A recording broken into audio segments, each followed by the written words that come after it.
Ladies and gentlemen, the real Frank Abagnale.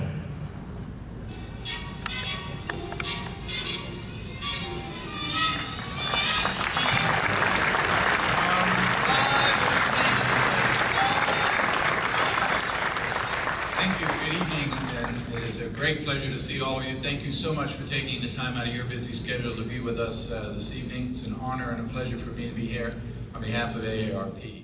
Well, the one thing that will never change, there is no technology today, nor will there ever be any technology that can defeat social engineering.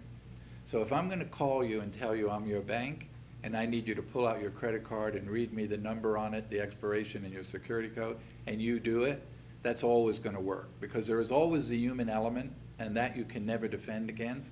So you can only build so much technology. So social engineering is the same that I did 50 years ago. We didn't have computers, but if I wanted to get the pilot's uniform, I had to call the airline and finagle my way in to say I needed the uniform and why I needed it. But it was all over a telephone. The difference today is I can communicate that through email, I can do the telephone. There's so many ways to get that social engineering across, and it always works and still works today. You know, I remind people all the time that you can't rely on the police, you can't rely on the government, you can't rely on your bank to protect you. Today you have to be a smarter consumer, a wiser businessman. You have to think about protecting yourself. So there's nothing wrong with being skeptical. So if I call and I say I'm your bank, you say, fine, you know what? I'll call you back. Well, let me give you my number. No, I will just look up your number in the phone book and I'll call back to you at the bank. That takes 2 minutes to do that. You know, my grandson's been arrested. I call his parents, say, do you know anything about this? Or, you know, I call the police department back and say, did you call me? And say, it's just a matter of knowing to do that. The truth is that the majority of people in this country are honest, and because they're honest, they don't have a deceptive mind. So they're not thinking like me. They're thinking this is legitimate, sounds reasonable, must be real. And it's not just the elderly people. I had a friend of mine a couple of months ago call me. He is the CFO of a very large company out in California. He said, Frank, I think I got a problem with the IRS. I said, what? Well, they called me and said that I owed some money and that I had to pay in 24 hours. They're going to put a lien. I said, that's not the IRS. Now, wait a minute. You know, I was in London for 2 years working for my company, and there was some issue about the money I earned in London, the money I earned. I think it could be, no, the IRS does not call people. It's not you. So here's a CFO, college-educated guy.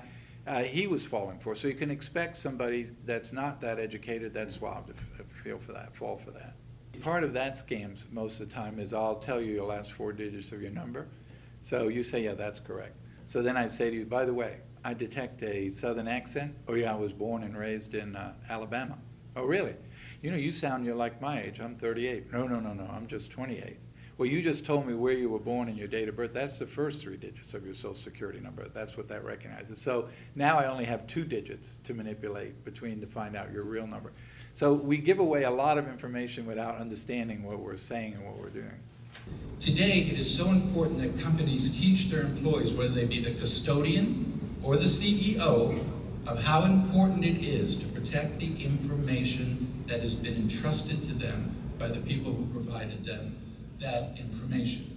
We make a lot of mistakes, so we make it easy for people to steal from us, and those people just taking advantage of mistakes we made that don't need to be made. So what's different today than, say, 20 years ago, they were all domestic criminals committing domestic crimes. Today, you'll never see the person who's committing the crime. They're sitting in their pajamas in a kitchen in Moscow, and they're calling you saying they're from the IRS.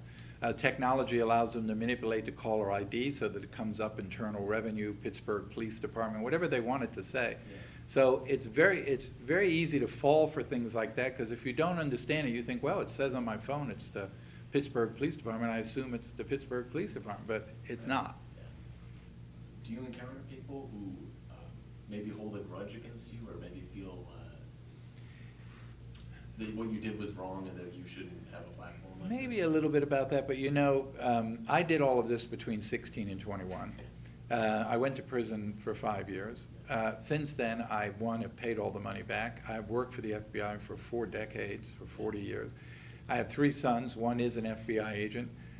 You know, I think people think that, you know, what I've done with my life, and of course Steven Spielberg said he only made the movie because of the redemption side of my story. I think that people realize I did those things, but what I've done with my life is much more important to them. And So I very rarely get any negative things like that, but there will always be people who say, well, yes, I still don't like the guy because he did this, or I don't want to use the guy in this because he did that. I mean, those are just things you come to accept, that you made those mistakes, you have to live with those mistakes.